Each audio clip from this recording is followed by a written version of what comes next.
The alien council chamber erupted in panic as the hologram flickered to life. Commander Lucas Grant stood motionless in the center, his hands clasped behind his back, watching 36 species scramble over each other in terror. "Impossible," hissed the Valorian ambassador, its scales rippling with fear.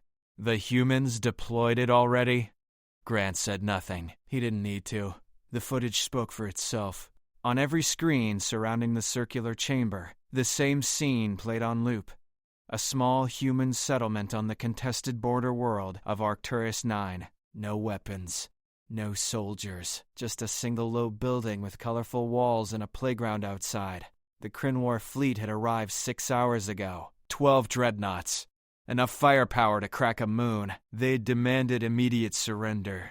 The humans had responded by opening the doors. "Turn it off!" shrieked the Metherian delegate, its methane tank hissing. "We've seen enough." But the council couldn't look away. None of them could. 27 Kryn shock troopers, the most feared warriors in 4 quadrants, had entered the building. They were trained from birth for combat, genetically enhanced, psychologically conditioned to feel no mercy. They lasted 11 minutes. The footage showed them stumbling out, weapons abandoned, their faces twisted in expressions the translators struggled to identify. Confusion, shame, something that looked horrifyingly like joy. 3 of them were crying. 1 was singing. Another kept trying to hug his squadmates. "What did you do to them?" demanded the Zelthari observer, its crystalline body pulsing angry red. Grant finally spoke. His voice was calm, measured. "We introduced them to Mrs. Patterson's kindergarten class. 25-year-old humans. Standard curriculum. Sharing. Emotional recognition.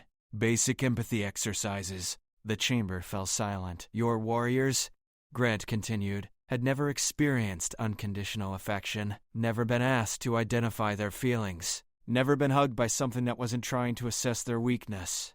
He paused. "Never been given a drawing of themselves with a sun and been told they were someone's favorite person." On screen, a Kryn trooper sat on the floor, surrounded by human children, his weapon disintegrated on his lap. A small girl with pigtails was braiding his sensory tendrils.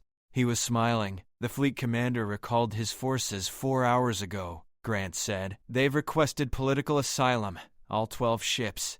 240,000 troops. They're asking if we have more kindergartens." The Valorian ambassador's voice was hollow. "You've weaponized compassion." Grant shook his head. "We've weaponized childhood. There's a difference."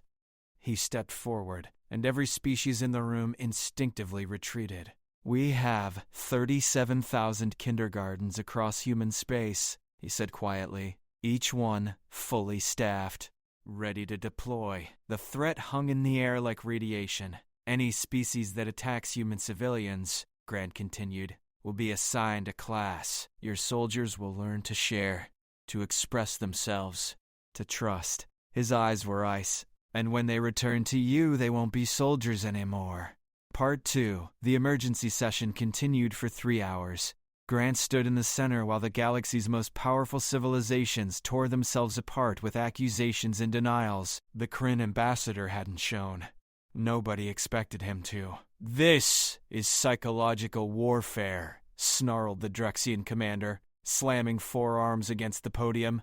"It violates the sentient combat accords of 3241. Grant tilted his head. "Show me where it says we can't teach empathy." The Drexian's mandibles clicked in frustration. He couldn't. The accords covered chemical weapons, genetic modification, neural disruption, but nowhere in 18,000 pages did it mention finger painting. Across the chamber, a junior Valorian aide was watching the footage again. The volume was muted, but Grant could see his screen. A Kryn soldier, notorious for leveling entire cities, was now sitting crisscross on a foam mat. He was learning about feelings using laminated cards with faces on them. The aide looked ill. "We demand inspection rights," the Zelthari observer announced. "Immediate access to these facilities. We must determine if coercion is involved." Grant smiled. It wasn't a pleasant expression. "Granted. We'll arrange tours immediately. Fair warning, though. Nap time is between 1 and 2. The children get cranky if disturbed. The Matherian delegate's tank bubbled violently. You're enjoying this? No, Grant said, and for the first time his voice carried real weight. I'm terrified. Do you know what happens when you raise generations with zero emotional intelligence? When you breed soldiers who only understand dominance and submission?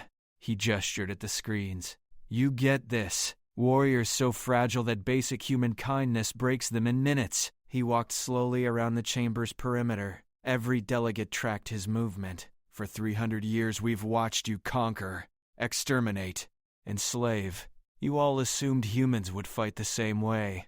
Plasma rifles, particle beams, ship-to-ship combat.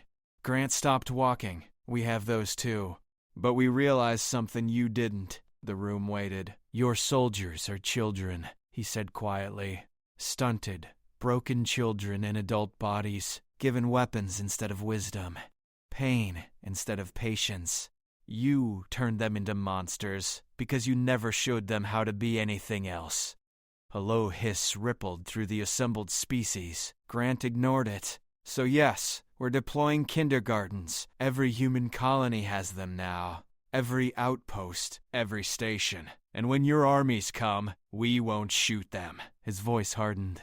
We'll heal them, whether you like it or not. The Valorian ambassador rose, scales rippling through a spectrum of colors that Grant's translator marked as profound distress. You're dismantling our military capabilities without firing a shot. Correct. You're destroying the balance of power that's held for millennia. Also correct. You're forcing us to acknowledge that everything we built our civilizations on is fundamentally broken. Grant met the ambassador's eyes. Now you're getting it. The chamber exploded into chaos. 3 delegates stormed out. 5 more demanded immediate votes on emergency measures.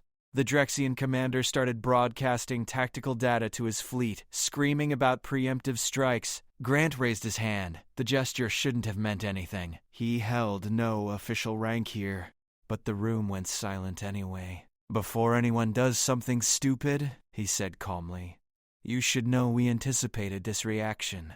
As of 6 hours ago, every human civilian ship in the contested zones has been retrofitted. The cargo freighters you've been ignoring?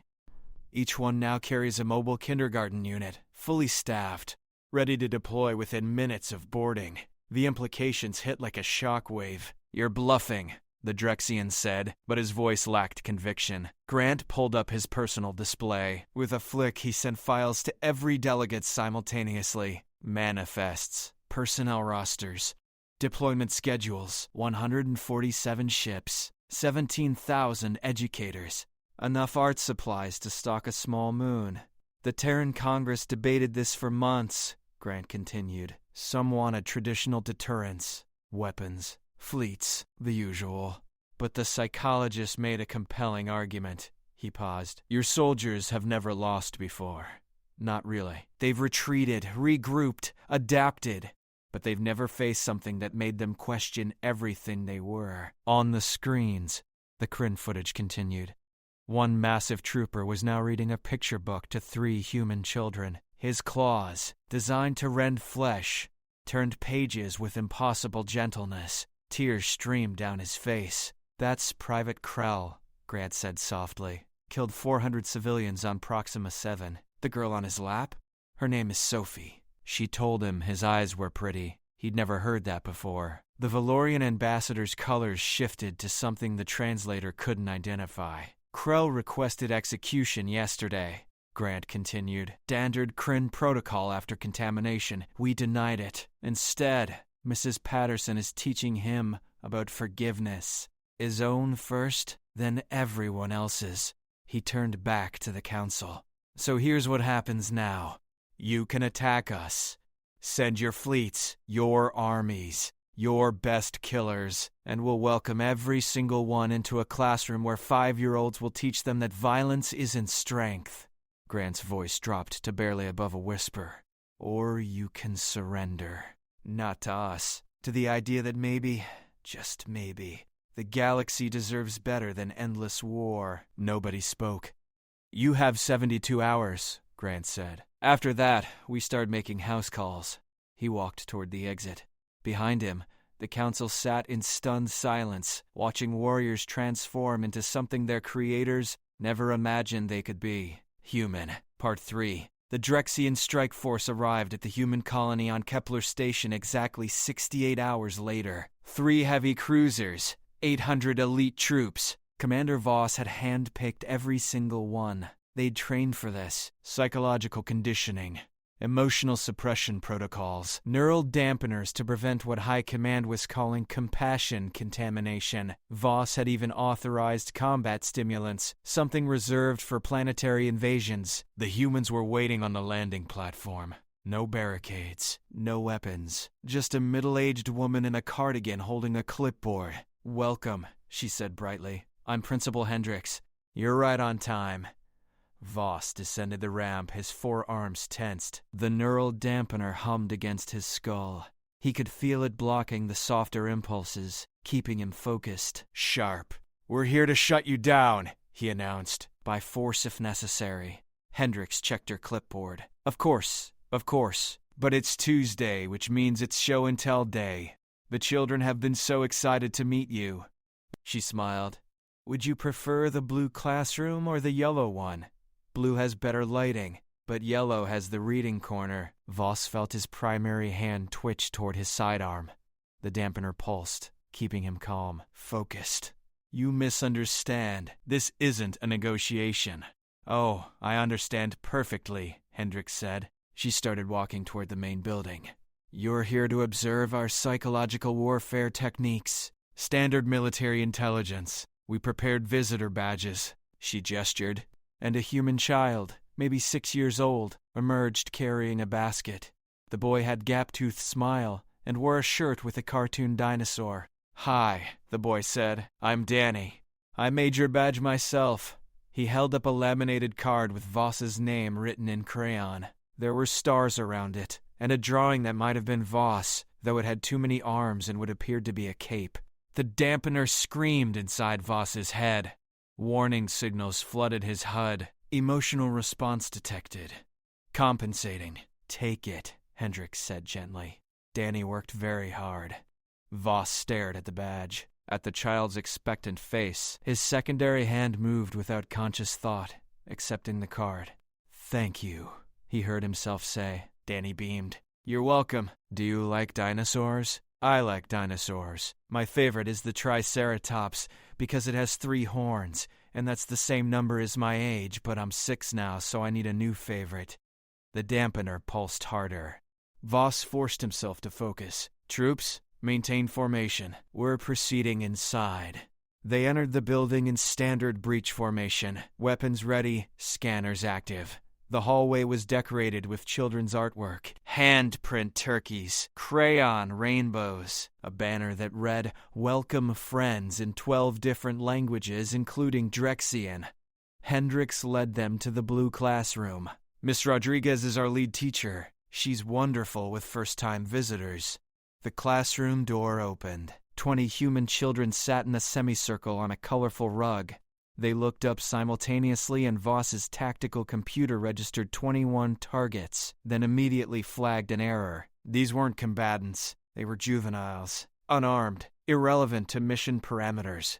Except they weren't irrelevant. They were the entire mission. Miss Rodriguez stood and clapped her hands once. "Good morning, everyone. We have very special guests today.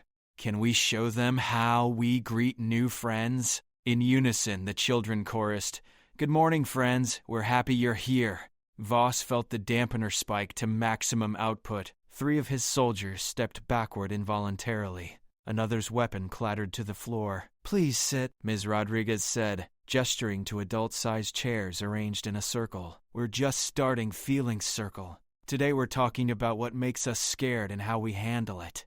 This was the attack. Voss recognized it now. Not violence, not coercion, something far more insidious. They were going to make him participate. "We're not sitting," he managed. "We're conducting an inspection." A small girl raised her hand. Miss Rodriguez nodded. "Yes, Maya. Are they scared right now?" Maya asked, pointing at Voss. "They look scared. Their antenna things are shaking. Voss's sensory tendrils were indeed trembling. The dampener couldn't stop involuntary physiological responses. I'm not scared. I'm a Drexian shock commander. We don't experience fear. Maya's face scrunched up. Everybody gets scared sometimes. My mom says that's okay. What makes you scared? The question hung in the air. Behind Voss, one of his soldiers made a sound that the translator couldn't process. The dampener in Voss's skull was heating up, working overtime, but the question had already slipped past his defenses. What made him scared? Failure, dishonor, showing weakness, never being good enough no matter how many missions he completed or enemies he eliminated. The endless, crushing weight of expectations he could never quite meet. "Commander?" one of his troops asked. "Are you compromised?" Voss blinked. His HUD was flashing warnings. Emotional cascade detected. Dampener at 97% capacity. Rodriguez spoke gently. "It's okay if you need a moment. Would you like to hold our calm-down buddy?" She offered him a stuffed blue elephant. "Sometimes it helps to have something soft when we're feeling overwhelmed." Voss stared at the elephant. His tactical training screamed at him to refuse, to maintain authority, to remember his mission, but his tertiary hand reached out and took it anyway. The fabric was soft, impossibly soft. He'd never held anything that wasn't a weapon or a piece of equipment. "There you go, Miss," Rodriguez said. "Now, would you like to tell us your name? We're learning about introductions today." "Voss," he said quietly. The dampener hit 99%. Warning klaxons blared in his ears that only he could hear. "My name is Commander Voss. Just Voss is fine here," Miss Rodriguez said with a smile. "We don't use titles in feelings circle. Everyone's equal when we share." A boy raised his hand. "I'm scared of the dark sometimes. Is that okay?" "Very okay, Miss Proof," Rodriguez assured him. "Voss, is there anything you'd like to share with the group?" The dampener failed. The sensation was like a dam breaking. 300 years of Drexian emotional conditioning, decades of military suppression, layers upon layers of trauma and duty and fear. All of it came flooding back at once. Voss sank into the adult-sized chair, still holding the elephant. His soldiers stood frozen, watching their commander's face cycle through expressions their species had spent generations trying to eliminate. "I'm scared all the time," Voss whispered. "I'm scared I'll fail. I'm scared I'm not strong enough. I'm scared that if I stop fighting, I'll have to think about all the things I've done." Maya got up and walked over. She patted his lower arm. "It's okay. Rodriguez says brave doesn't mean not scared. Brave means being scared and still doing good things anyway." Voss looked down at the child, at her complete lack of fear, at the casual touch she'd given him, as if he wasn't a trained killer capable of destroying her with a single motion. Behind him, another dampener failed. Then another. Within 2 minutes, all 800 Drexian troops were experiencing unfiltered emotions for the first time in their lives. Hendricks appeared in the doorway. "I'll call for more teachers, and we'll need extra craft supplies." She looked at Voss, not unkindly. "Welcome to kindergarten, Commander. We're very glad you're here." Voss clutched the elephant and tried to remember why he'd come. All he could think about was Maya's small hand on his arm, and the terrifying, beautiful realization that strength might mean something completely different than he'd been taught. Part 4. The fallout reached Earth Command within 6 hours. Admiral Kate Morrison watched the live feeds from Kepler Station with something between horror and vindication. 800 Drexian soldiers sat in circles across 5 makeshift classrooms, most of them crying, all of them clutching stuffed animals or blankets or simply holding hands with the children around them. Commander Voss was in the yellow classroom now, the one with the reading corner. A 7-year-old named Ben was teaching him how to sound out words in a picture book about feelings. Morrison muted the feed as her second-in-command entered. Captain Ryan Pierce looked like he hadn't slept in days. He probably hadn't. "The collective is mobilizing," Pierce said, without preamble. 17 species, combined fleet of over 4,000 ships. They're calling it Operation Hardened Shield. "Creative," Morrison said dryly. "Let me guess. They're coming to rescue their soldiers from the terrible fate of emotional literacy. They're calling it deprogramming. The Zolthari representative went on record saying we're erasing cultural identity. Pierce pulled up a hologram. They'll be in range of our outer colonies in 8 days. Morrison studied the fleet composition. Heavy. Serious. This wasn't posturing. The collective had decided that humanity's kindergartens represented an existential threat. They weren't wrong. Activate Protocol Sunshine, Morrison said quietly. Pierce went pale. Admiral, that's 4,000 civilian transports, families, children. I know exactly what it is, Captain. Morrison stood, her reflection ghosting across the tactical display. And the collective knows we won't use military force against them if it means exposing civilians to danger. They're counting on it. She smiled without humor. They haven't figured out that the civilians are the weapons. 40 minutes later, every human transport, freighter, and passenger vessel in contested space received the same encrypted message. Within 2 hours, 4,000 ships changed course. They didn't run. They didn't scatter. They headed directly toward the incoming collective armada. On the bridge of the Valorian flagship Eternal Dominance, Fleet Admiral Keth watched the humans approach with growing confusion.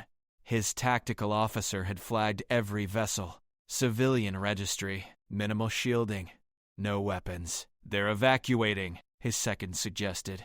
Running before we arrive. But Keth had studied humans longer than most. He'd watched the footage from Arcturus 9 and Kepler Station until he'd memorized every frame. No, they're attacking. Sir, those are cargo haulers, transport barges. There's a colony ship from 2284 that barely maintains life support. Keth's scales shifted to deep purple. Dread. Send immediate communication. I want to know what they're carrying. The response came back in 90 seconds. His communications officer's voice shook, reading it aloud. They say they're carrying teachers, art supplies, and hope. They're inviting us to come aboard for what they're calling cultural exchange sessions. A pause. They've provided docking schedules and classroom assignments organized by species compatibility. The bridge fell silent. They're going to board us, Keth said slowly. Not the other way around. They're going to dock with our ships and deploy their kindergartens directly onto our vessels. His tactical officer pulled up projections. If they maintain current trajectory and we don't alter course, they'll intercept the fleet in 72 hours.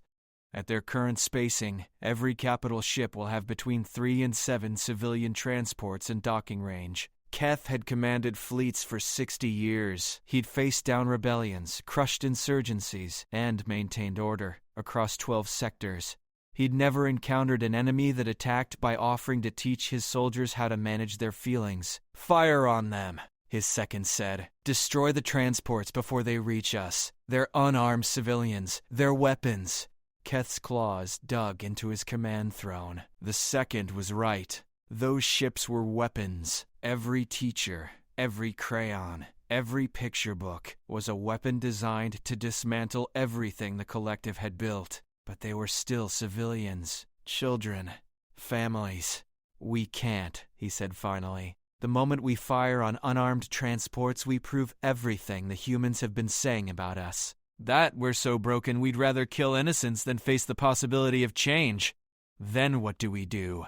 Keth stared at the display, at 4,000 human ships approaching with the confidence of people who knew exactly what they were doing. At his own fleet, 17 species strong, holding enough firepower to sterilize planets. All of it useless against kindergarten teachers. We adapt, he said. Communications. Get me the fleet commanders. All of them. 20 minutes later, every species in Operation Hardened Shield was connected. The argument started immediately. The Drexian representatives demanded immediate assault. The Metherians suggested retreat. The Zelthari proposed negotiation. Keth let them rage for 5 minutes before speaking. We're being outmaneuvered, he announced. Not militarily. Psychologically. The humans have forced us into an impossible position. Fight, and we're monsters. Retreat, and we're cowards. Negotiate, and we legitimize their tactics. Then what's your suggestion? The Drexian commander snarled. Keth took a breath. What he was about to propose would either save the collective or destroy his career. Possibly both. We accept. The channel erupted. Keth spoke over them. We dock with their transports.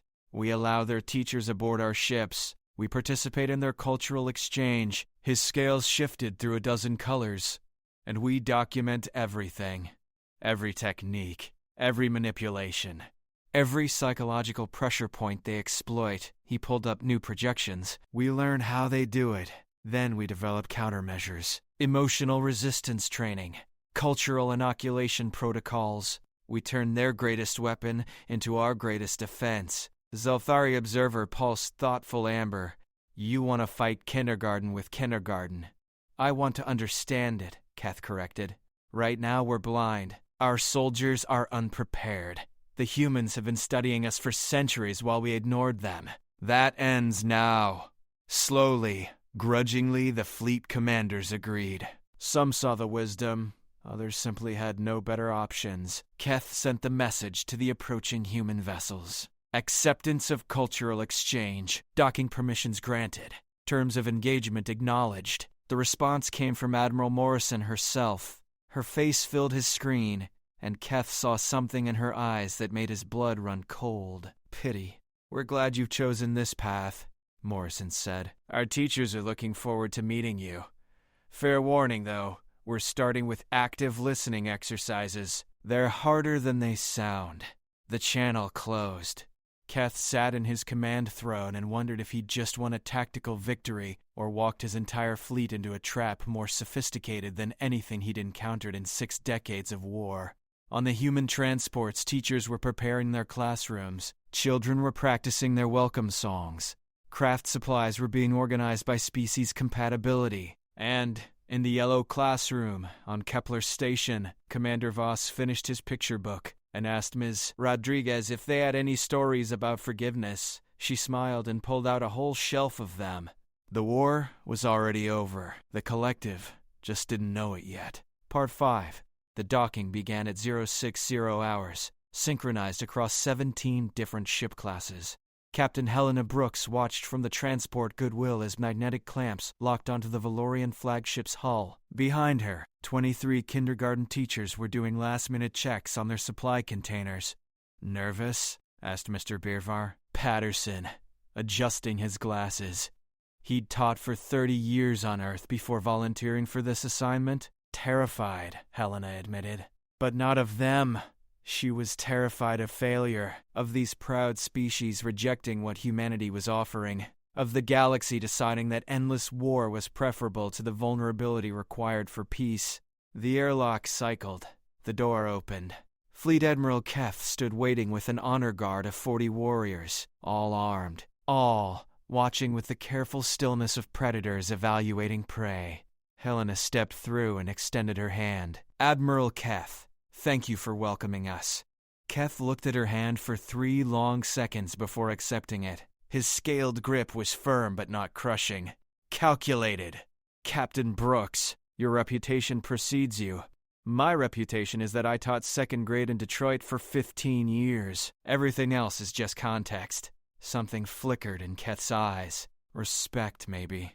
Or confusion that someone would consider teaching a credential worth mentioning. We've prepared observation spaces, Keth said. You'll conduct your sessions under full surveillance.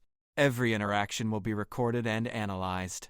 Perfect, Helena said cheerfully. Transparency is important in educational settings. The children will love having an audience. Keth's scales shifted color. He'd expected resistance, argument. Instead, the humans were treating military intelligence gathering like show and tell. The teachers filed through, pulling anti-grav carts loaded with supplies. The Valorian warriors tracked every movement, scanners active, looking for hidden weapons or chemical agents, or anything that would explain how this had broken the Drexian forces. All they found were crayons, construction paper, and a frankly alarming number of glue sticks. The first session began in what had been the flag bridge briefing room. Keth had cleared it personally, removing anything classified. Now it held 15 adult-sized cushions arranged in a circle and a hand-drawn poster that read, "Feelings are friends." 15 Valorian command staff sat awkwardly on the cushions. These were hardened officers, tacticians who'd planned campaigns across 3 sectors. They looked profoundly uncomfortable. Miss Chen, a grandmother of 6 from Sacramento, sat cross-legged in front of them with a basket. "Good morning, everyone. I'm so happy you're here. We're going to start with something simple. I'm going to pass around this talking stone." She held up a smooth river rock painted with a smiley face. "When you hold it, you can share one thing about yourself. Anything you'd like us to know." A junior officer's translator struggled with the concept. "Is this intelligence gathering?" "It's getting to know each other," Mrs. Chen said gently. "I'll start. My name is Linda Chen. I've been teaching for 42 years. I have 6 grandchildren, and my favorite food is soup dumplings." She passed the rock to the Valorian on her left. "Now you." The officer held the rock like it might explode. "I am Subcommander Ralph. I have served the fleet for 23 years. I specialize in weapons targeting systems." "Wonderful, Mrs. S.A., Chen said. "And what's your favorite food?" Ralph's scales flickered confusion. "I consume standard nutrient rations. Preference is not a factor in tactical efficiency. But if you could eat anything just for the joy of it, what would it be?" The question clearly had no place in Ralph's worldview. He sat in silence for 10 seconds before finally saying, "On my homeworld there are tide pools. Small creatures live there. When I was young, before military academy, I would eat them. The taste was pleasant." "That sounds lovely," Mrs. Earlier said. Chen said with genuine warmth. "Thank you for sharing, Ralph." The rock continued around the circle. Each officer struggled with the concept. Food was fuel. Preferences were inefficient. Joy was not a tactical consideration. Mrs. Chen listened to every word with complete attention. Never judging, never correcting, just accepting whatever they offered. By the time the rock returned to her, 3 officers were sharing childhood memories they hadn't thought about in decades. On the lower decks, Mr. Patterson was teaching basic empathy recognition to a group of Drexian engineers who'd volunteered as test subjects. He held up cards with faces showing different emotions. "What is this person feeling?" he asked, showing a drawing of someone smiling. "Happiness," the lead engineer said immediately. "Simple pattern recognition. Good. And why might they be happy?" The engineer's mandibles clicked. "Insufficient data. Happiness is a chemical response. The cause could be anything." Patterson nodded. "True. So let's imagine. Have you ever felt happy?" Silence. The engineer's dampener hummed audibly. "I am Drexian," he said finally. "We are conditioned to suppress emotional responses. Happiness would compromise efficiency, but you must have felt it before conditioning. As a child, maybe?" The engineer's forearms tensed. His dampener spiked. Somewhere in his heavily modified brain, ancient memories were trying to surface. "I'd built things," he said slowly, "before academy. I built machines from salvage. No purpose, no function.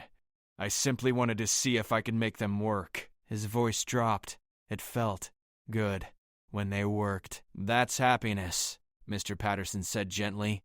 "Creating something for its own sake. That's one of the purest forms." The engineer stared at the emotion card, at the simple, hand-drawn smile. "We were told this was weakness," he whispered. "I know. But what if you were told wrong?"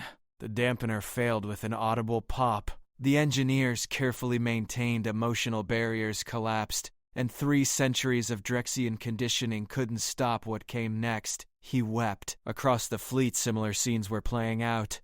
In the Matharian cruiser Absolute Zero, children were teaching warriors how to make friendship bracelets. On the Zelthari destroyer Eternal Logic, teachers were reading stories about kindness and watching crystalline beings struggle with concepts that had no place in their rigid hierarchies. And on every ship, the surveillance teams were recording everything, analyzing every technique, searching desperately for the trick, the manipulation, the hidden coercion that would explain how this was working.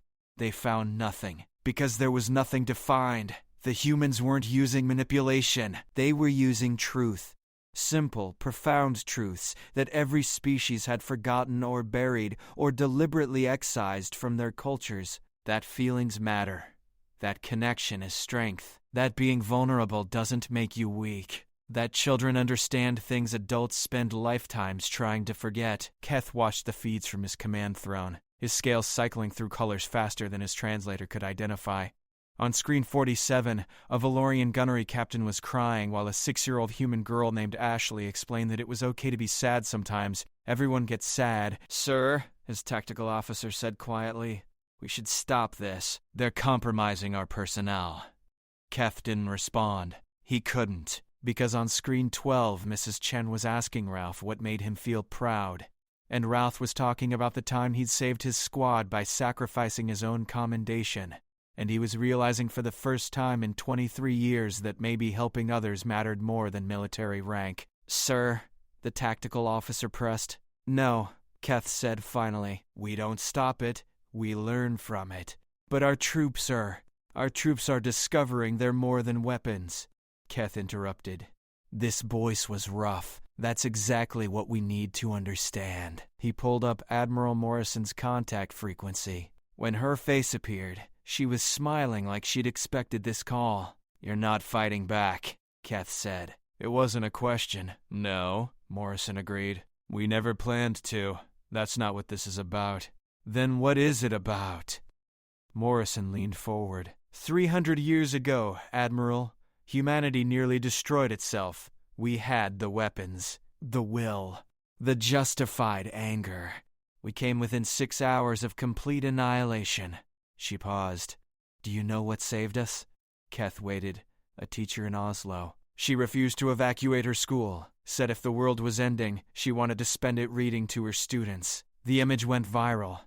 Within an hour, millions of people were sharing their last acts of kindness. Parents with children, strangers helping strangers, people choosing love over fear when it mattered most." Morrison's expression was soft, but unyielding. "We learned something that day, Admiral. We learned that our capacity for destruction is matched only by our capacity for compassion. And we learned which one we wanted to build our future on." Keth's scales settled into deep blue, the color of profound thought. "You're not trying to conquer us," he said slowly. "You're trying to save us." "We're trying to show you that you're worth saving," Morrison corrected. "The rest is up to you."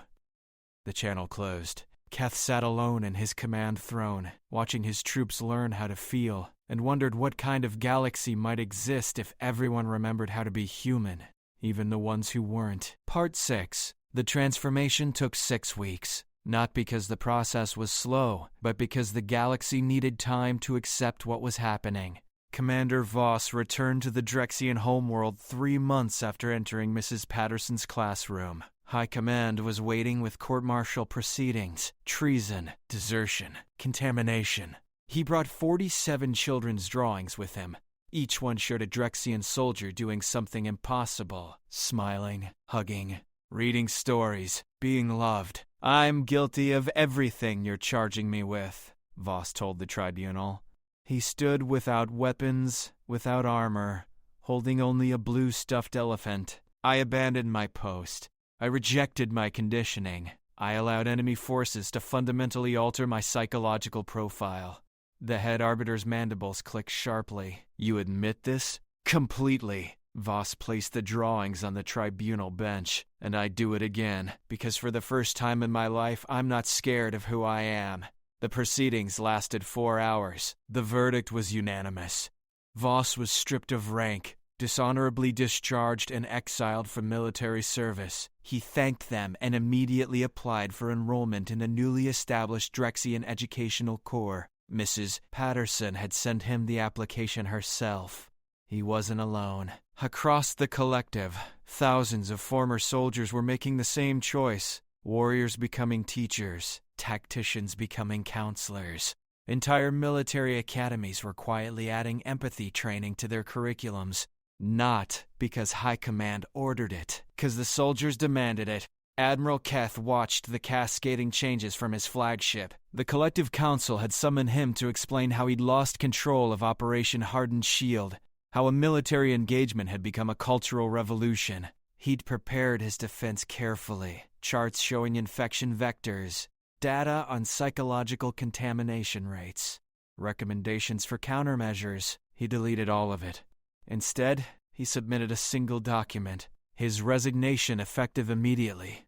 Attached was a personnel transfer request to the Valorian Ministry of Education. which had been established 6 days ago and was currently staffed by 3 retired admirals and a logistics coordinator who'd secretly been reading child psychology texts for years. Fleet Admiral Morrison received the notification while visiting Kepler Station.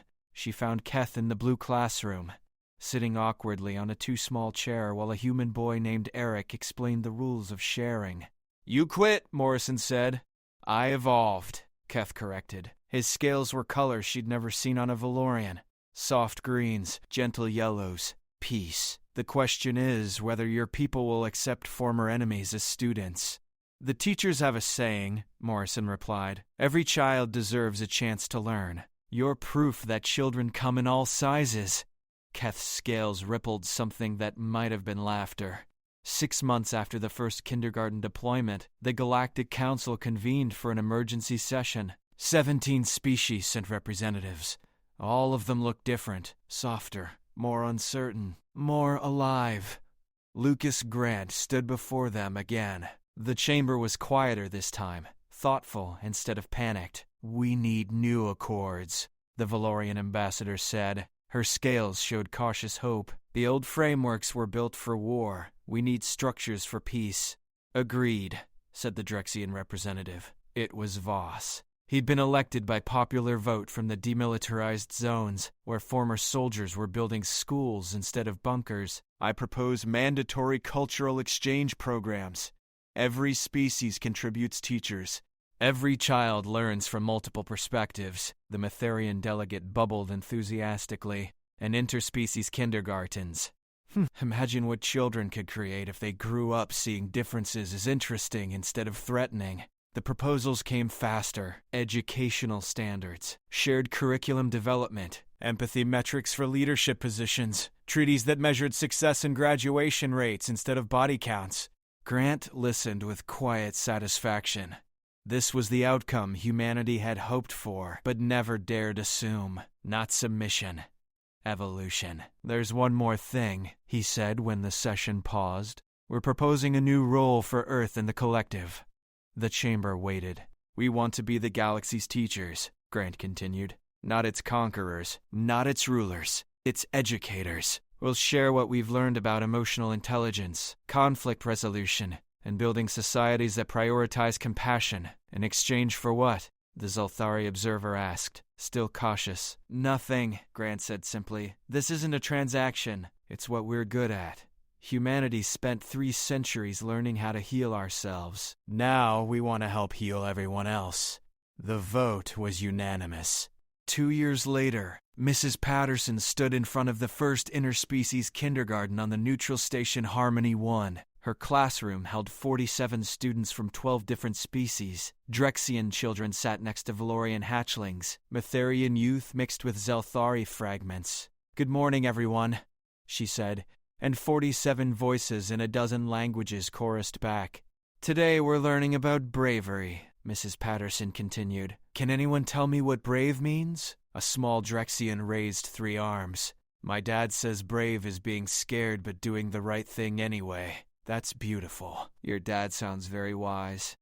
"He used to be a soldier," the child said proudly. "Now he teaches art."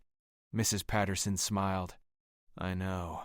Commander Voss helped design our classroom.